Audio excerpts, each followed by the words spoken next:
What's the difference between a rich person and a high income person? One's rich and the other one's broke.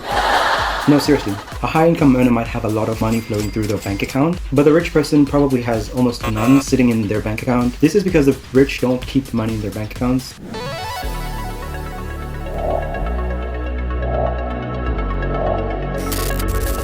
Hey everyone, welcome back to the Finance Mage.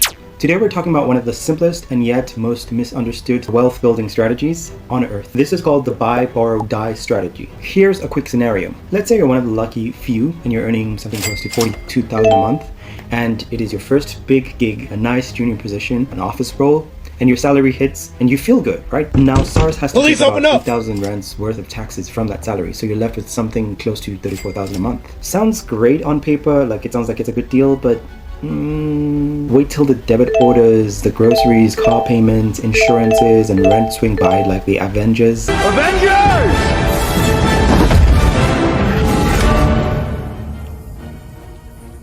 Assemble.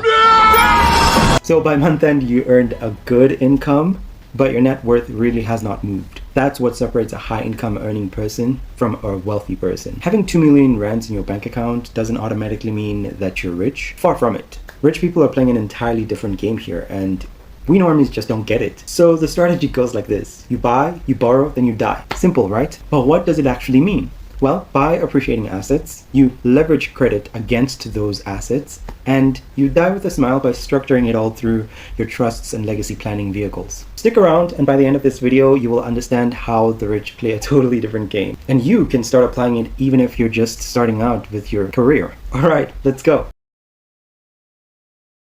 So when the rich say buy, they don't mean like flexing a new Golf GTI or the latest iPhone 16 Pro Max.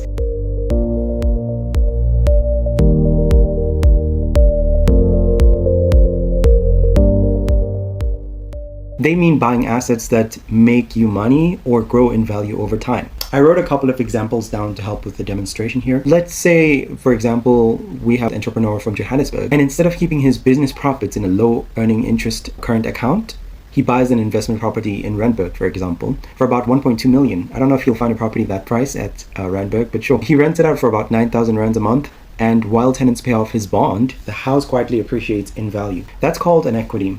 And the rich leverage that, it's their best friend. A few years later, the house is about 1.8 million rands, and guess what? He hasn't paid a single cent in tax on that 600,000 rands increase because he hasn't sold it yet. That's also known as unrealized gain. It exists, but SARS can't touch it until he cashes out. I think they also call it a capital gains tax. Just grasp that he didn't pay any taxes because he didn't sell the house. And to top it all off, the house gives him a monthly stable income. And then for our second example, we have someone who maxes out their tax-free savings account each year. That's like 36,000 rands a year. Again, I've talked about this in my first salary video. You can check it out on screen. Let's say this person might be investing in ETFs through Easy Equities, for example, or any bank that offers that type of investment. The money compounds tax-free over the years. By their mid-30s, the portfolio doubles in value, and still, they don't have to pay any taxes on it. The money just keeps accumulating compounded interest. So when you buy, always think, own what pays you. Rich people buy things that generate money, like property, shares, and businesses. And most importantly, they never, ever sell any of their position, no matter what. The average person buys things that cost the money. So like cars, clothes, gadgets, or the latest new iPhone, side-eye. That's the real difference between a rich person and a poor person. And now we get to my favorite part. Borrow. Now this is where the rich really start playing chess when everyone else is starting to learn checkers. Instead of selling assets for cash, like liquidation, the rich borrow against their assets. Why? Because they can. Joking. Because when you borrow against an asset, you're essentially not triggering any taxes. You're not selling anything. You're just using your wealth as collateral to the bank. So let's take a client who uses NetBank Private Wealth as an example. Say you've got like 10 million in shares or investments. You walk into a NetBank and you apply for an asset-backed loan. They'll lend you about 4 million rands against that portfolio at prime minus rates or certain types of rates like that. So that's basically like free money for a wealthy person. You can use it to buy another property which will accumulate value over time, or make it a cash generating asset, so like rental income. This pays off the loan and lets you expand your business, or you could invest it again, and your original 10 million keeps growing quietly in the background. Another example is someone who owns a 3 million rands house and owes 1 million on the bond. So they have 1 million outstanding. Now let's assume that they're an FNB client. FNB gives them access to something called the Access Bond Facility. What that does is this person can reborrow the equity he's already built up from the house, up to 2 million rands, and use that to invest or start another business or buy another property. See how this is easy? So while the average person is trying to kill their bond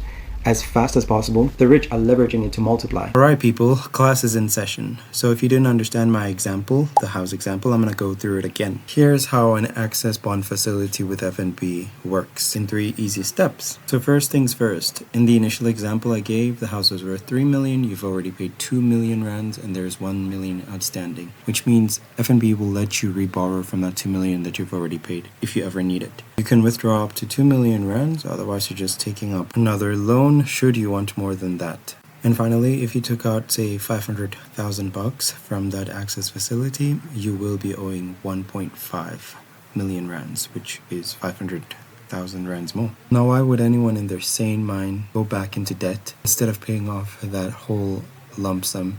Well, it goes back to the buy strategy. See, if someone is buying the right items with that money that they reborrowed, it can make them more money in the long run, if that makes sense. So they are purchasing another property, for example, and it's a rental and it generates them capital. Meanwhile, they owe this house maybe 1.5 million, and that property gets to pay off this one.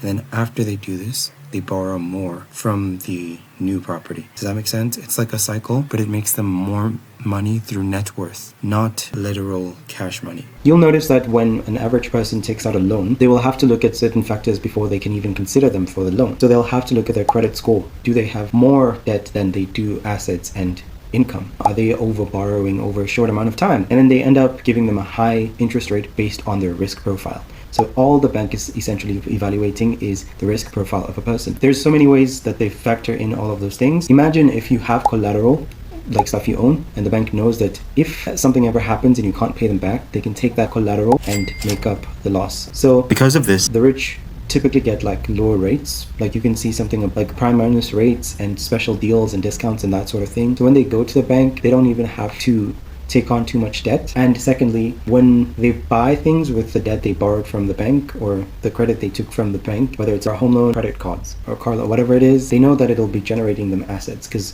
most wealthy people are business-minded people, and so they're always thinking about optimizing that. Most of their assets end up generating them cash, like that example I made about the house. You don't get to pay the tax for the house as long as you're keeping it, and it is a cash-generating asset, so it's like essentially paying for itself. You just own it, and it also appreciates in value through equity. It's the same exact reasons they use credit cards. That's the difference between using it reactively and strategically. The wealthy borrow out of opportunity, expanding, scaling, and compounding. Most people borrow out of need, so like swiping and surviving. Credit isn't evil, it's neutral. It's a tool. And like any other tool, it depends on who's holding it. That's why I always say, don't fear credit, learn it. Just like any other natural life cycle, there are starting points, peak points, and end points.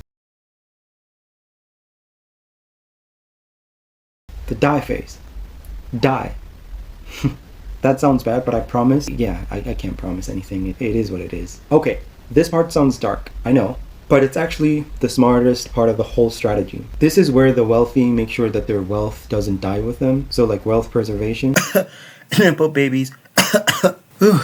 Apologies, I got something stuck in my throat there for a minute. I will use random names for the following examples, alright? They're not targeted to anyone in particular, okay? Okay, take Mr. Naidu for example. Mr. Naidu, who built a logistics company that has lasted for 30 years. Now, Mr. Naidu knew that South African estate duty transfers can go up to 25%. So instead of keeping everything under his name, he transferred the company shares into a family trust or something like that. When he passed away, he didn't just die. The trust didn't die. It just kept going to preserve the wealth, meaning the business stays intact and his children inherited control of the asset, not a tax bill or transfer fees. They get smooth, unencumbered wealth, and you have to understand that trusts are built on special terms and conditions, but their essential nature is generational wealth preservation. Then there's Ayanda, who uses her life insurance policy to cover estate costs and bond, which means that when she passes, her children will inherit the house without any costs to it. The house will be fully paid off, even if she was owing, instead of being forced to just sell it to settle outstanding debts or taxes on the house. So that's really everything about the die strategy. It's about protecting what you've built so it continues to grow even after your death. From estate planning to life insurances and family trust and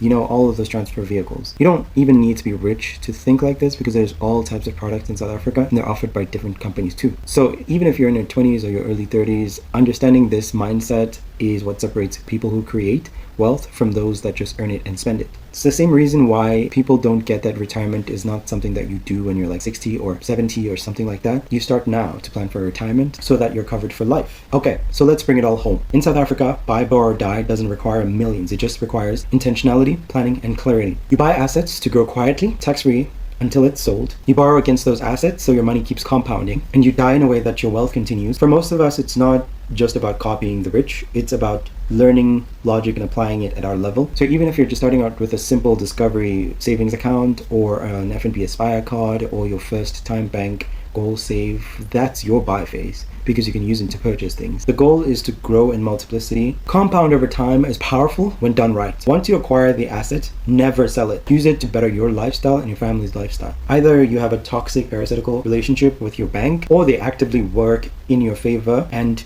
are trying to provide you the business tools that you're looking for. That's what the tools they're providing are for. If you found this valuable, hit the like button and comment FM below for Finance Mage. Share this to your friends and don't forget to subscribe. We're building a community of South Africans who actually want to understand their wealth and not fear it. So that's it for me. Thanks for watching. See you in the next one. Bye.